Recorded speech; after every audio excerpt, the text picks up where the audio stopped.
के मार्फत जो लोग इस कलाम को देखेंगे और सुनेंगे, खुदा ने मुझे बहुत अच्छा मौका दिया खुशनुमा कि खुदा कलाम से मैं इस वीडियो के मार्फत ये पैगाम अब तक पहुँचाऊँ, आप लोग सुने और जानें।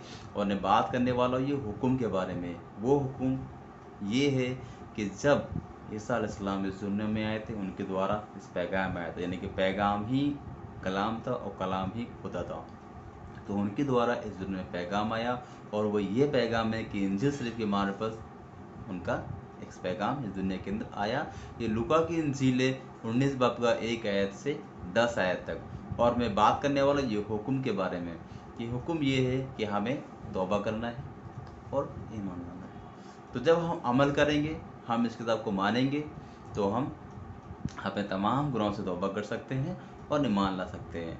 तो ये दो चीज़ के बारे में बहुत अहम है। सबसे पहले चीज़ कि तौबा करना हमारे तमाम चीज़ों को और ईमान लाना। तो हम इस कलाम के द्वारा सीखेंगे। इस वीडियो को देख रहे हो वो शुरू से आखिर तक देखिए, तब हम इस किताब को तो ही समझ पाएंगे। जो हीरोही में दाखिल होकर जा रहा था, और देखो एक जकई नाम एक आदमी था जो महसूल लेने वाले का सरदार और दौलतमंद था। वो यीशु को देखने की कोशिश करता था कि कौन सा है, लेकिन भीड़ की सबब से देख ना सकता था, इसीलिए वो उसका कद छोटा था। बस उसे देखने के लिए आगे दौड़कर एक गुलर के पेड़ पर चढ़ गया, क्योंकि वो उसी राह से जाने को था। जब यीशु उस जगह पहुंचा तो ऊपर निगाह करके उससे कहा, हे जकई, जल्द उतर आ, क्योंकि आज मुझे तेरे घर रहना ज़रूर है। वो जल्द उतरकर उसकी खुशी से अपने घर ले गया। जब लोगों ने ये देखा तो सब बुड़बुड़ा कर कहने लगे, वो तो एक गुनहगार शख्स में कि यहाँ जा उतरा है। जकई ने खड़े होकर खुदावंद से कहा, हे खुदावंद, देख, मैं अपना आधा माल गरीबों को देता हूँ, और अगर किसी का कुछ नायाक ले लिया है तो उसको चौगुना अदा करता हूँ। यीशु ने उससे कहा, आज इस घर में नाजात आई है, इसीलिए कि ये भी अब्राहम का बेटा है, क्योंकि इब्ने आदम खोई हुए को ढूंढने और नाजात देने आया है। आमीन। मैं खुदा का बहुत शुक्रिया करता हूँ। खुदाबंद ने कलाम हक में जो उस किताब की आयत को मैं समझाना चाहूँगा, और मैं एक एक आयत को बहुत ही साफ तरीके से बताना चाहूँगा कि आप लोग को इस आयत को समझ में आने पाए कि इस आयत का क्या मतलब है, इस आयत से क्या बातचीत हो रही है। तो मैं बताऊँगा कि ईसा अल मसीह एक जगह गए और उस जगह का नाम एक यिरोही था। और जब यिरोही के अंदर दाखिल होते हैं, अंदर के लिए आ रहे थे, और उनके साथ में बहुत बड़ा सा एक महफिल था, एक भीड़ थी, और वहाँ पे उनसे एक मुलाकात होती है एक शख्स की, उसका नाम होता है जकई। तो जकई वहाँ पे एक महसूल लेने वाला एक सरदार था और बहुत ज़्यादा दौलतमंद एक वहाँ पे एक शख्स था। और वो क्या कर रहा था, उसकी एक चाहत थी कि ईसा मसीह को देखने के लिए, वो बहुत ही ज़्यादा उतावला था देखने के लिए, उनको देख सका। लेकिन तीसरी याद देखें कि भीड़ की सबब से और कद छोटे होने की सबब से वो ना देख सका उनको, क्योंकि जगह का कद बहुत छोटा था। और जब ईसा मसीह उस यिरोही गांव के अंदर दाखिल हो रहे थे तो बहुत ज़्यादा भीड़ थी, और भीड़ की सबब से और कद छोटे होने की सबब से वो नहीं देख सकता था। और चौथी आयत में हमने देखा कि जकई जो नाम का शख्स था, और वहाँ पे गूलर का पेड़ लगा होता है दाखलस, और वो जल्द से उसके ऊपर चढ़ जाता है, क्योंकि उसको पता था कि ईसा मसीह इस पेड़ के नीचे से होके निकलेंगे और जाएंगे। और पांचवी आयत में देखा कि जब ईसा मसीह वहाँ पे आ जाते हैं उस पेड़ की दाखरस के नीचे, तो निगाह करके ऊपर बोलते हैं, जकई, तो जल्द उतर आ, आज मुझे तेरे घर जरूर रुकना है। वहाँ पे हमने 5 आयत में कहा कि जरूर तेरे घर ही रुकना है। छठवीं आयत में हमने देखा कि वहाँ पे जकई नीचे खुशी के मारे नीचे उतर आते हैं और उनको मेहमान नवाजी के लिए अपने घर को लेके चले जाते हैं।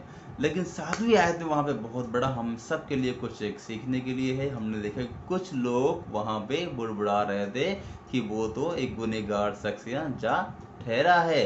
तो ये लोग जो बुड़बुड़ा रहे थे, क्योंकि वहाँ पे उसका एक नाम दिया गुनहगार, और सच में वो गुनहगार था, क्योंकि एक महसूल लेने वाला सरदार एक दौलतमंद उस गांव का था, और लोगों से गलत तरीके से पैसा लेना, लोगों की गलत जायदाद को हड़पना, ऐसा उसका एक पेशा था, ऐसा उसका काम हुआ करता था। लेकिन उस दिन वो सिर्फ चाहते कि जकई को देखने के लिए, और हमने देखा कि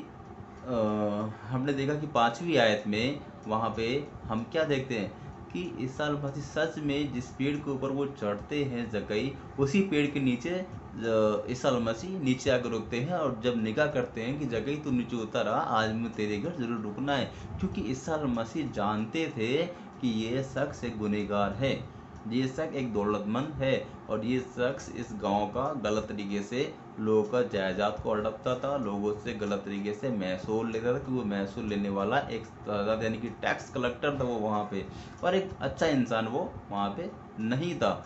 लेकिन हम 8वीं आयत में क्या देखते हैं, उसी एक गुनहगार इंसान ने, वही एक टैक्स लेने वाला कलेक्टर, वही एक महसूल लेने वाला शख्स और दौलतमंद 8वीं आयत में क्या करता है, खड़ा होकर कहता है कि मैं अपनी आधी जायदाद लोगों को बांटता हूँ और जिससे मैंने नाहक तौर पे गलत लिया उसे 4 गुना में वापस देता हूँ। तो ये वहाँ पे हमने क्या देखा, 7वीं आयत में वही कुछ लोग वहाँ पे उसको बुड़बुड़ा कहते हैं कि ये गुनहगार की शख्सियत जा उतरा है, लेकिन वही जगह 8 आयत में अपने गुनाह को कबूल कर लिया उसने और तौबा करके उसने ईमान लाया और अपनी सारी दौलत को जो गलत तरीके से उसने कमा रखी थी वो सब बोलता है कि मैं आधी दौलत लोगों को बांट देता हूँ, जिससे नायक तरीके से लिया हो उसके मैं 4 गुना वापस करता हूँ। ये वही जगह है जो कद छोटा था और दौलतमंद था और भीड़ की सबब से उसको देख नहीं पा रहा था। ये वही जगह जो 7 आयत में हमने देखा कि लोग उसे बड़बड़ा कहते हैं कि ये तो गुनहगार के शख्स हैं जा उतरा, क्योंकि उसकी नजात वहाँ पे होना था ईसा मसीह के नाम से, क्योंकि ईसा मसीह ने बोला था कि आज इस घर में नजात आया है।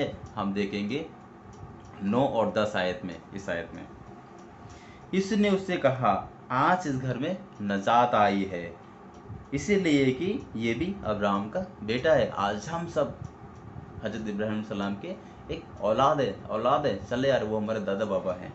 और हम देखते हैं 10 आयत में, क्योंकि इब्ने आदम खोई हुए को ढूंढने और उनको नजात देने आया है।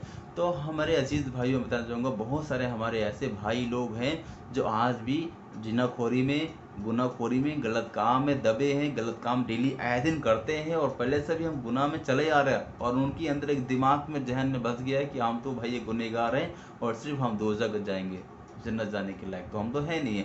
लेकिन मैं बताना चाहूँगा कि यहाँ पे 10वीं आयत में इब्ने आदम खोए हुए को ढूंढने और उनको नजात देने आए हो। जो हम आज अपनी राहों से भटक गए हैं, जो आज हम अपनी राहों से गलत चले गए, अपने रास्तों से, अपने खुदा से हम अलग हो गए हैं, वो हमें ईसा मसीह हमें ढूंढने आए हैं। तो इस कलाम के द्वारा जिस तरह जकई ने अपने तमाम गुनाहों से तौबा करा, तो ये पहला हुक्म जैसे मैंने बताया था कि ये पहला हुक्म है ईसा मसीह के नाम से, इस नीति की मार्फत की तौबा करना और ईमान लाना उन पे इस किताब के ज़रिए से, उन पे ईसा मसीह के ज़रिए से, क्योंकि वो इस कलाम की मार्फत जब आए हम सबको एक नजात देने आए थे। और हम जिस तरह जकई ने तौबा करा है, आज हम सब अपने तमाम गुनाहों से तौबा करके हम एक बेगुनहगार हो सकते हैं, हमें गुनाहों की माफ़ी मिल सकती है उनके नाम से, उनके पैदाइश से, क्योंकि वो एक अजीम है, एक रहीम और करीम है ईसा अलैहिस्सलाम इस दुनिया में, क्योंकि उनके द्वारा इस दुनिया में पैगाम आया। तो इस कलाम के द्वारा आप सबको खुदा बहुत ही ज़्यादा बरकत अता फरमाए और इस कलाम को आप सब लोग बहुत ही ज़रूर करके एक बार फिर से सोचिए और सुनिएगा कि इस कलाम ए हक हम सब से क्या बात कर रहे हैं। और मैं इस वीडियो को किसी के द्वारा मैं कोई भी दुख तकलीफ नहीं पहुंचा सकता हूं, क्योंकि ये किताब जो है मैं बात कर रहा हूं ये आसमानी किताब